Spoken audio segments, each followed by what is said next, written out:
Então, 2 Reis, capítulo 24, versículo 20, até capítulo 25, versículo 22. É um texto um pouco longo, mas é um bom resumo para a gente fazer assim. Diz o seguinte: assim sucedeu por causa da ira do Senhor contra Jerusalém e contra Judá, a ponto de os rejeitar de sua presença. Zedequias rebelou-se contra o rei da Babilônia. Sucedeu que no 9º ano do reinado de Zedequias, aos 10 dias do 10º mês, Nabucodonosor, rei da Babilônia, veio contra Jerusalém. Ele e todo o seu exército se acamparam contra ela e levantaram contra ela tranqueiras em redor. A cidade ficou sitiada até ao 10º ano do rei Zedequias.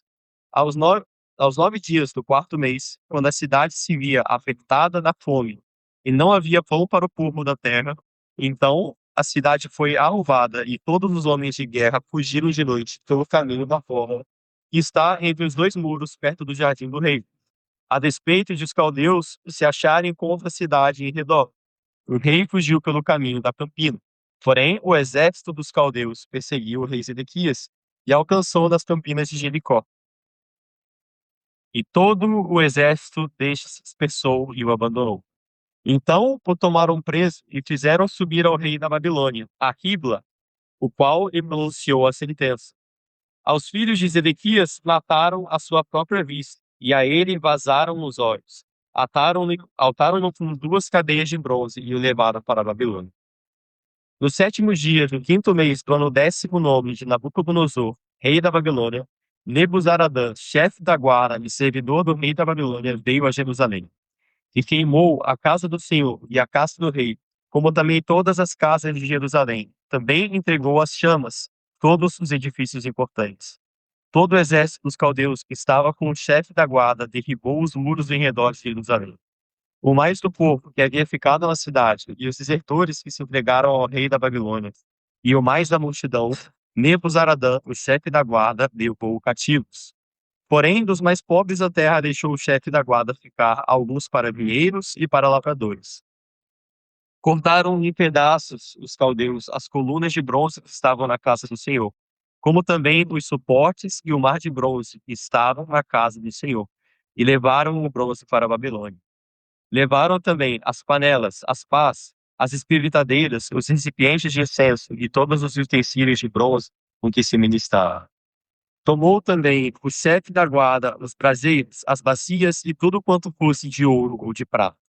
Quanto às 2 colunas, o mar e aos suportes que Salomão fizera para a casa do Senhor, o peso do bronze de todos estes utensílios era incalculável. A altura de uma coluna era de 18 côvados, e sobre ela havia um capitel de bronze de 3 côvados de altura. A obra da rede e as romãs sobre o capitel ao redor, tudo era de bronze. Semelhante a esta era a outra coluna com a rede. Levou também o chefe da guarda a Seraías, sumo sacerdote, e a Soponias, segundo sacerdote, e os 3 guardas apóstolos. Da cidade tomou a um oficial que era comandante das tropas de guerra, e 5 homens dos que eram conselheiros do rei se achavam na cidade, como também ao escrivão-mor do exército que alistava no povo da terra, e 60 homens do povo do lugar que se chamava achavam na cidade. Tomando-os, Nebuzaradã, o chefe da guarda, levou-os ao rei da Babilônia, a Ribla. O rei da Babilônia os feriu e os matou em Ribla, na terra de Amate. Assim, Judá foi levado cativo para fora da sua terra. Quanto ao povo que ficara na terra de Judá, Nabucodonosor, rei da Babilônia, se o deixara ficar, nomeou governador sobre ele a Gedalias, filho de Aicão, filho de Safém. Bom, então os babilônios, que são chamados de caldeus aqui também, já tinham levado uma parte do povo para a Babilônia. Eles cercam Jerusalém e Jerusalém não tem mais para onde fugir. Está com fome, está em desespero talvez, e com um exército muito superior ao redor da cidade. E aí eles se rendem, não tem mais o que fazer, e Nabucodonosor, que era o atual rei da Babilônia, leva em grupos o povo de Judá para a Babilônia, cativeiro. Exceto alguns dos mais pobres que ficaram para cultivar a terra na própria Jerusalém. Entre eles, Jeremias, que a gente vai falar um pouco mais tarde também. O que é o exílio, então? Para começar a nossa reflexão aqui. O exílio é justamente isso, quando um reino maior cerca a minha cidade, toma a minha cidade, o meu povo, o meu país, e leva essas pessoas para a terra deles. A condição do povo judeu no exílio era de um povo estrangeiro e uma nação que tinha regras completamente diferentes.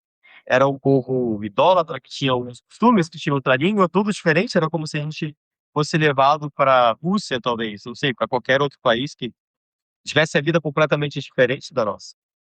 E a condição do povo aqui era de muita fraqueza, eles não tinham como se rebelar ou como escapar de volta para Jerusalém, a cidade estava totalmente destruída. É como se fossem a nossa casa, destruíssem a nossa casa, destruíssem a nossa cidade, e a gente ficasse desolado, não tivesse para onde ir, a gente não tem mais lar, não tem mais casa, muitas pessoas ao nosso redor morreram, e enfim, é um caos completo, uma tristeza muito grande. E a expectativa do povo, desde que se estabeleceu na Babilônia, era quando vamos voltar ao nosso lar. É muito importante ter essa expectativa na mente quando a gente estuda o cativeiro. A gente pode pensar, se eu fosse judeu e estivesse na Babilônia, quais seriam as minhas possibilidades? Eu posso me rebelar contra a Babilônia, ou talvez eu possa aceitar, e agora eu sou quase que um babilônio de fato. O conselho de Jeremias foi: façam suas vidas à Babilônia, desejam bem para a Babilônia, não se rebelem contra a Babilônia, mas não se deixem sujeitar aos pecados da Babilônia. E foi isso que Daniel, Ezequiel e os bons exemplos que temos na Bíblia fizeram também nesse caso. Mas, basicamente, essa era a condição do povo. A gente sai da nossa casa, do conforto do nosso lar, da nossa tranquilidade, da nossa paz, e agora a gente está em uma nação inimiga que matou muitos do nosso povo, que destruiu a nossa cidade e que provavelmente não vai fazer carinho da gente dar uma vida melhor do que a gente já tinha. Essa era a situação aqui do povo de Israel indo para a Babilônia. E a gente pode pensar um pouco mais o que era a Babilônia, né? Como que era o povo da Babilônia? A gente aprende muito isso em Daniel, mas citando, era uma cultura totalmente idólatra, que não reconhecia o Senhor como o único Deus, todo-poderoso. Era governada por Nabucodonosor, um rei que era muito arrogante, um rei que também era idólatra, e um rei que era mau, que mandava executar pessoas sem pensar duas vezes. Não foi fácil para aqueles que ainda se importavam com o Senhor e para a Babilônia. Não é uma tarefa fácil para ninguém. Eu acho que a gente não tem muita noção disso, porque a gente nunca viveu algo parecido com isso. Talvez imigrantes podem dizer que viveram algo parecido, mas não nessa condição de um outro povo vindo e nos atacando e nos obrigando a sair da nossa terra, senão a gente vai morrer provavelmente.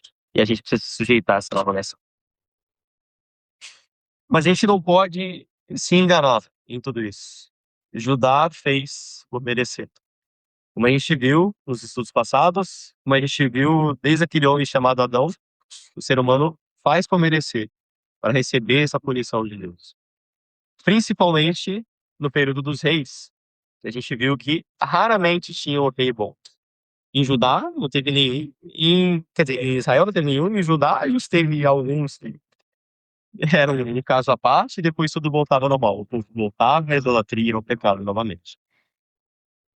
Isaías já falava sobre isso. Vamos ler dois versículos aqui rápido que falam sobre o cativeiro. Isaías capítulo 5. Isaías 5, versículo 13 diz: Portanto, o meu povo será levado cativo por falta de entendimento. Os seus nobres terão fome e a sua multidão se secará de sede. O povo não foi levado cativo por coincidência, porque eles queriam ir para o cativeiro, mas porque eles fizeram por merecer, como eu falei. Por causa da falta de entendimento deles, eles tiveram essa punição da parte de Deus. Então, já que vocês se rebelam tanto contra mim e vocês não seguem a minha lei, vão sofrer um pouquinho da Babilônia também. Um outro versículo sobre isso, Jeremias capítulo 2. Jeremias capítulo 2, versículo 19, diz o seguinte: Pelejarão, peraí, não, é 2:19.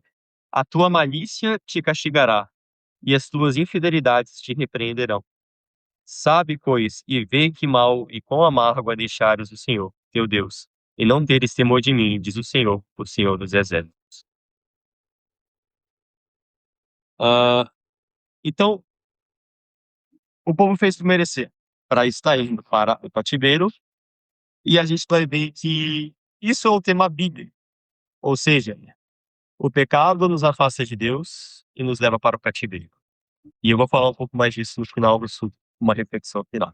Mas essa é a lógica. O pecado afastou o povo de Deus e os levou para o cativeiro. E a gente vive isso de várias formas hoje em dia também.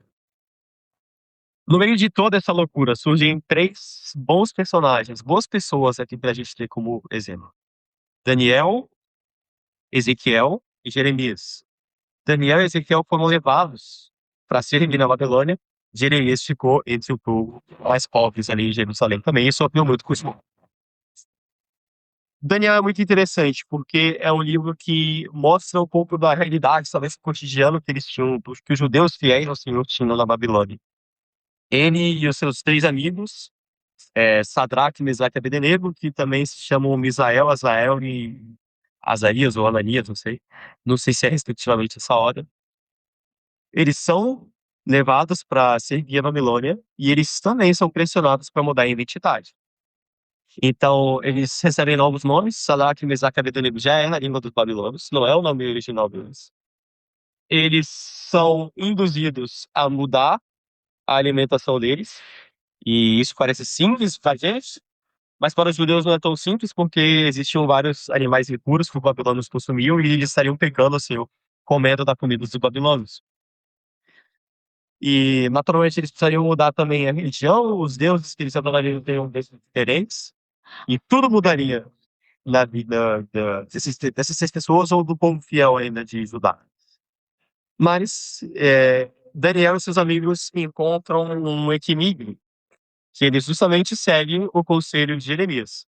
Vivam na Babilônia, façam as suas vidas, não fiquem desejando mal para a Babilônia, mas entendam os limites. Entendam que com os pecados vocês não vão se submeter. E Daniel mantém a fidelidade dele, independente da pressão externa que ele recebia do rei e das outras pessoas que vinham falar com ele. Ah, e o auge dessa situação de Daniel surge naquele episódio em que Nabucodonosor ergue uma imagem e ele fala: todos devem adorar essa imagem, senão vocês vão ser lançados na fornalha ardente. Daniel acho que nem estava nesse episódio, mas vocês ali ficaram em pé e falaram: nós não adoraremos nada que não seja o único Senhor. Então é uma grande lição e é legal a gente sempre estar relendo Daniel, que mostra como eles eram fortes e fiéis ao Senhor. Quando tudo induzia eles a não serem fiéis ao Senhor, a se sujeitarem aos babilônios, de fato. Uma outra história muito importante do livro de Daniel é o sonho que Nabucodonosor tem, daquela estátua que representa vários reinos que viriam depois da Babilônia, a justiça da Babilônia, do Medopérsia, dos gregos. Depois tem algumas questões quanto ao último reino, pode ser o Império Romano, talvez. Mas a grande lição do sonho é que, diante de toda essa estátua grandiosa, vinha uma pedrinha que batia no pé dessa estátua, que era o último reino, e ela era desfeita.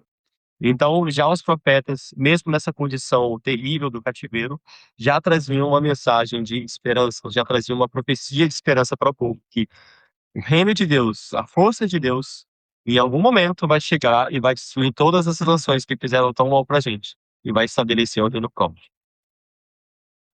Então, a gente pode imaginar que o povo tinha bastante expectativa no futuro, quem que Deus levantaria para libertar o povo do cativeiro. O outro personagem muito interessante, é um livro difícil, mas é um livro muito curioso, muito peculiar, que é Ezequiel, que também era um outro profeta levado ao exílio. Ele fez algumas coisas absurdas, principalmente no início do livro. Absurda mesmo, assim, a gente fica um pouco espantado com o que ele faz, mas que são coisas que nos mostram a realidade do cativeiro. É como se fosse até um documento histórico que Ezequiel faz para que a gente entenda um pouco o que seria viver no cativeiro naquela época. E o propósito dessas coisas que Ezequiel fez era para chocar, de fato, o povo de Israel. Era para mostrar o tamanho do pecado de Israel, para mostrar o peso desse pecado e dos juízos de Deus contra o povo. Então, que eu vou citar algumas coisas que Ezequiel fez aqui, o que ela nos ensina quanto ao cativeiro. Primeira coisa, ele ficou mudo por uma boa parte do tempo, ele não falava nada, e ele só podia falar quando Deus mandasse que ele falasse. Qual que é a grande lição disso? O povo, ele não queria ouvir, então o profeta ele só falaria quando isso fosse inevitável, quando talvez o Senhor estivesse no auge da ira e ele precisava falar alguma coisa. Mas o povo era um povo endurecido, um povo que não queria ouvir a palavra do Senhor. Isso é a primeira informação que a gente tem quanto a Ezequiel. Segunda coisa muito louca que ele fez. Ele ficou 360 dias deitado sobre o lado esquerdo, como se ele virasse de lado, o lado esquerdo e ficasse deitado um ano inteiro. E depois ele ficou 40 dias sobre o lado direito. Eu não sei exatamente como isso foi feito, como é que ele aguentou ficar tanto tempo assim, se ele parava alguma vez ou outra. A gente não sabe como ele se alimentou com isso, não tem essas informações. Mas o ponto aqui é que esses dias deitados representavam como se fosse um ano de culpa do povo. 360 dias, então, representando o tamanho do pecado de Israel, 40 dias representando o tamanho do pecado de Judá. Então, uma mensagem bem marcante, bem forte, e um tempo muito longo que a gente precisa falar, esse é o tamanho do pecado de vocês. E todo esse tempo que eu fiquei deitado aqui representa o pecado que vocês têm cometido contra o Senhor. Terceira coisa, ele meio que constrói uma maquete de Jerusalém, em miniatura. Não sei a habilidade que ele tinha com isso, mas quando que depois que ele constrói, ele destrói essa maquete. Foi quase que uma profecia visual do que aconteceu em Jerusalém e que continuaria acontecendo da destruição daquela cidade. Quarta coisa, ele come um pão estranho, um pão, vamos dizer assim, miserável, pobre, talvez com falta de nutrientes, e pão e água que fossem racionados. Ele comia muito pouco de forma racionada. E nisso ele estava representando a fome, a escassez e o desespero do povo durante o século da Babilônia, que aconteceu um tempo atrás. Quinta coisa, talvez a pior de todas, ele cozinhou com fezes embaixo.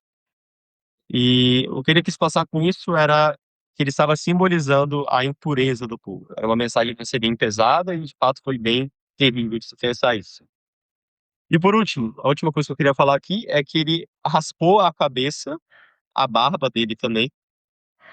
Ele dividiu em três partes. Uma parte que ele queimaria o cabelo, uma parte que ele talvez, eu imagino que jogaria para cima e golpearia com a espada o cabelo dele, e uma parte que ele foi espalhando ao vento.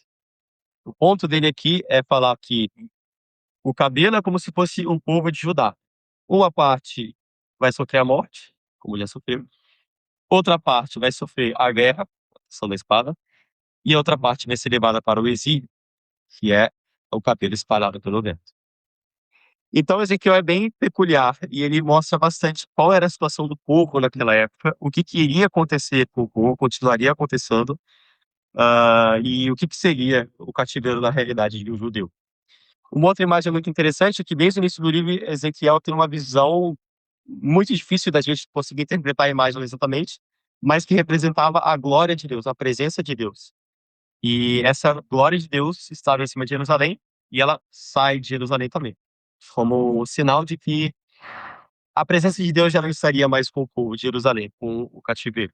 Ele realmente tinha, vamos dizer assim, cortado a aliança dele com o povo, que o povo, na verdade, tinha cortado há muito tempo atrás. Ah, mas no futuro, depois de tantas mensagens terríveis, Ezequiel mostra que Deus vai recriar o seu povo. E é até interessante, vamos abrir em Ezequiel, capítulo 36. Eu nem sei se eu vou ler, eu vou ler algumas partes. Nem tinha pensado em ler. Ah, 37, na verdade. Vamos ler um pouco o que acontece aqui, porque é importante a gente entender que, nesse contexto, ainda tinha uma mensagem de bastante esperança para o povo de Israel. Então, capítulo 37, a partir do versículo 1, veio sobre mim a mão do Senhor. Ele me levou pelo Espírito do Senhor e me deixou no meio de um vale que estava cheio de ossos e me fez andar ao redor deles. Eram muito numerosos na superfície do vale e estavam sequíssimos. Então me perguntou: Filho do homem, acaso poderão reviver estes ossos? Respondi: Senhor Deus, tu o sabes. Disse-me ele: Profetiza a esses ossos e dize-lhes: Ossos secos, ouvi a palavra do Senhor. Assim diz o Senhor Deus a estes ossos: Eis que farei entrar o espírito em vós, e vivereis. Porém tendões sobre vós, farei crescer carne sobre vós estenderei pele, e porei em vós o espírito, e vivereis. E sabereis que eu sou o Senhor. Então profetizei segundo me for ordenado. Enquanto eu profetizava, houve um ruído, um barulho de ossos que batiam contra ossos, e se ajuntavam cada osso ao seu osso. Olhei, e eis que havia tendões sobre eles, e cresceram as carnes, e se estendeu a pele sobre eles, mas não havia neles o espírito. Então ele me disse: Profetiza ao espírito, profetiza ao filho do homem, e disse-lhe: Assim diz o Senhor Deus: Vem dos quatro ventos, ó espírito, e assopra sobre estes mortos, para que vivam. Profetizei como ele me ordenara, e o espírito entrou neles, e viveram e se puseram em pé, um exército sobremodo numeroso. Então me disse: Filho do homem, estes ossos são toda a casa de Israel. Eis que dizem: Os nossos ossos se secaram, e pereceu a nossa esperança. Estamos de todo exterminados. Portanto, profetiza e dize-lhes: Assim diz o Senhor, Deus: Eis que abrirei a vossa sepultura, e vos farei sair dela, ó povo meu, e vos trarei a terra de Israel. Sabereis que eu sou o Senhor quando eu abrir a vossa sepultura, e vos fizer sair dela, ó povo meu. Porém em vós o meu espírito, e vivereis, e vos estabelecerei na vossa própria terra. Então sabereis que eu, o Senhor, disse isso, e o fiz, diz o Senhor. Então é muito bonito que depois de todas as condenações de Deus a Israel, a outras nações também, todas as imagens que Ezequiel passa para o povo, o Senhor nos mostra uma visão dessa. Então Ezequiel se vê em um vale com ossos secos, uma imagem talvez até um pouco assustadora se não tivesse, estaria naquela neblina, vários ossos ao redor, assim, bem de filme assim mesmo. E ele fala, Ezequiel, ele chama de filho do homem, né? O que que você está vendo? Ossos muito secos, talvez mortos há muito tempo, sem vida nenhuma. E o Senhor fala, profetiza a esses ossos, que eles vão ter os tendões, as ligas, a carne, e eles ressuscitarão, se juntarão e ressuscitarão. Ezequiel faz isso. E os ossos ressuscitam, e depois tem uma questão até mais profunda, bonita, que fala do Espírito do Senhor que habitaria nesses ossos, nesses novos corpos também. O ponto aqui é uma mensagem de esperança, que o povo agora no cativeiro está morto. O povo está morto há muito tempo. O povo se entregou totalmente ao pecado. É um povo idólatra, um povo corrupto. Os líderes são corruptos, são injustos. O povo se esqueceu de mim há muito tempo, está totalmente morto, está no fundo do poço. Mas haverá um dia em que o Senhor vai levantar esse povo de novo. E esse povo será renovado, será criado novamente. E agora com o Espírito de Deus também. É muito bonito ler esse capítulo no contexto de Ezequiel, hein? No contexto do cativeiro, nessa situação, não só física, mas principalmente espiritual tão triste que o povo de Israel. Parando de falar um pouquinho sobre Ezequiel, a gente tem Jeremias, que ficou em Jerusalém. E o tanto que eu parei em Ezequiel, eu não falar quase nada de Jeremias, porque, sinceramente, eu não tenho tanto conhecimento de Jeremias, e eu consegui estudar bastante por Ezequiel e de Daniel também. Mas, basicamente, Jeremias tem mensagens parecidas com de Ezequiel, de Isaías também. Ele condena o povo, ele acusa a quantidade de pecados do povo, e no final fala sobre o remanescente. Muitos profetas têm mais ou menos esse roteiro, né? Acusação, pecado, punição, e sempre uma mensagem de esperança, sempre apontando para o Novo Testamento. E falando no Novo Testamento, para finalizar o nosso estudo aqui, a gente tem 25 minutinhos, os últimos 5 minutos. Eu queria que a gente refletisse no exílio na nossa vida. Então, a gente acabou de falar do exílio do cativeiro do povo, da situação do povo. Aí a gente viu um pouco sobre Ezequiel, sobre Daniel, sobre quem era a Babilônia. Mas eu queria que a gente pensasse que o exílio, ele é um tema na Bíblia. Não é só um acontecimento histórico, mas é um pouco da nossa condição humana. Pense, o exílio começou com Adão e Eva. Adão e Eva viviam em um lar, no Jardim do Éden, talvez o melhor lar que pode ter existido na Terra, na presença do Senhor, com paz, com Deus. com paz entre os dois homens, com paz com a natureza, com alimentos à vontade, um bom corpo, uma vida espiritual perfeita, e eles escolhem o pecado. O que acontece com eles? São levados para o cativeiro. O Senhor expulsa eles desse lar confortável, gostoso, bom que eles tinham, e agora eles vão viver o mundo com as dores do parto, com a dificuldade no trabalho, e principalmente afastados de Deus. Eles vão para o exílio. O cativeiro é basicamente a mesma coisa, só que o homem já tinha pecado antes. Mas o cativeiro é o seguinte: o povo chegou a Canaã, a terra prometida, que a gente vê em Josué. Está na terra onde manda leite e mel, com paz entre o povo, com fartura, com prosperidade. A gente vê na época de Davi, de Salomão, um relacionamento muito bom com Deus também. Mas eles pecam, eles decidem se afastar do Senhor, e eles são levados para o cativeiro. E pense que nós também no Novo Testamento, como o Testamento gosta de pegar as coisas físicas e se transformar em coisas espirituais, nós, crianças, somos puros, somos criaturas de Deus, a gente escolhe o pecado, Deus nos manda para o cativeiro, para as nossas próprias Babilônias, o nosso próprio pecado, mas a gente também retorna ao Senhor, graças a Jesus. Eles esperam um dia ir para o céu junto com Jesus. Então, o exílio, ele é uma condição humana, quase. Todo mundo repete um pouco esse padrão de corrupção. E nos leva às nossas próprias Babilônias, ao nosso próprio cativeiro. E todos nós desejamos também um lar melhor. Então, quando a gente tem a percepção do pecado na nossa vida, o pecado no nosso mundo, a gente pensa como seria bom esse lugar sem doenças, como seria bom esse lugar sem guerras, sem pecado, com proximidade do Senhor.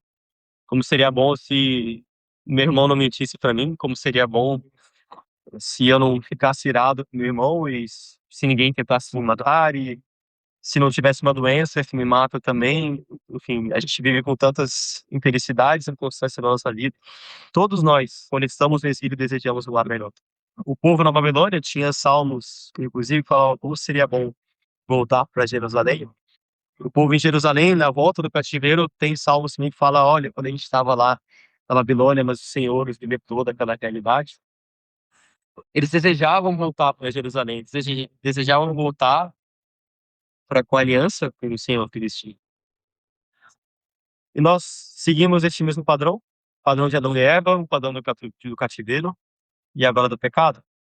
Nós pecamos e fomos levados para o exílio também. E a gente vive no pecado. Só que, como a gente leu em Ezequiel, e a gente tem muito isso em Jeremias, em Ezequiel, em Daniel, em Isaías, as escrituras sempre falam que haveria um rei que ia tirar o povo do exílio. Depois de um tempo, aparece um homem simples, que nasceu numa manjedoura, que viveu na Galileia, era carpinteiro. Ele não tinha espada nenhuma para libertar o povo de Roma, talvez. Ele não levantou nenhum grupo muito grande que fosse se rebelar contra o Império Romano, mas ele pegava o amor de Deus para o povo. E ele nos trouxe à luz essa interpretação do exílio como algo espiritual e não só como algo terreno. Ele trouxe todas as profecias que a gente tinha sobre esse libertador. O povo esperando uma libertação física e ele transforma isso no lado espiritual, mostrando: vocês pecaram, vocês estão longe de Deus e vocês precisam voltar para casa agora. Vocês precisam voltar para o Senhor. E aí Jesus vai conosco para o exílio. Ele vem até a terra, ele vem para o nosso exílio. E ele nos mostra o caminho de volta para casa. Ele é o caminho. Eu sou o caminho, a verdade e a vida. Tem textos muito bonitos que usam essa linguagem no cativeiro. Por exemplo, se quiserem abrir comigo, 1 Pedro, que fala muito sobre isso, né? Que se tivesse até mais tempo, eu abriria em muitos versículos de 1 Pedro, mas 1 Pedro, capítulo 1, no versículo 3 ao 5, bendito o Deus e Pai do nosso Senhor Jesus Cristo, que segundo a sua muita misericórdia nos regenerou para uma viva esperança, mediante a ressurreição de Jesus Cristo dentre os mortos, para uma herança, né, paterna, incorruptível, sem mácula, imarcessível, reservada nos céus para vós outros, que sois guardados pelo poder de Deus, mediante a fé, para a salvação preparada para revelar-se no último tempo. Então, eu estou na Babilônia, eu preciso da salvação, eu preciso voltar para Jerusalém. Pedro fala, graças a Deus por Jesus, que muito melhor do que nos tirar da Babilônia física, nos tirar da Babilônia espiritual. Outro texto que usa essa linguagem mais explicitamente, Efésios, abram por favor, Efésios 4, versículo 7 ao versículo 10. E a graça foi concedida a cada um de nós, segundo a proporção do dom de Cristo. Por isso diz, quando ele subiu às alturas, levou o cativo o cativeiro e concedeu dons aos homens. Ora, que quer dizer subiu, senão que também havia descido até as regiões inferiores da terra? Aquele que desceu é também o mesmo que subiu acima de todos os céus, para encher todas as coisas. Então, a graça de Deus, ela é mostrada quando aquele que subiu às alturas, ou seja, ele estava aqui embaixo, ele estava no cativeiro. Ele leva cativo o cativeiro. É engraçada essa linguagem. Ele leva o cativeiro que nos prendia preso, agora com ele. Ah, com a ressurreição dos mortos, com a graça de Cristo. E ele completa todas as coisas. Ele nos traz uma nova vida perfeita agora, com o Pai. Assim, então, finalizando, os cristãos que vivem a partir de Jesus, eles encontram um caminho para o verdadeiro lar, alegando que eles não são deste mundo, que eles pertencem a uma pátria celestial. E nós, cristãos, estamos no exílio até o dia em que Jesus volte e abra essas portas para que a gente entre nesse verdadeiro lar. Ele abre as portas para que a gente saia da nossa Babilônia atualmente e viva com eles numa terra como Canaã, muito melhor do que isso, no céu, onde há paz, onde não há guerra, onde não há fome, onde não há doença e onde há luz de Deus.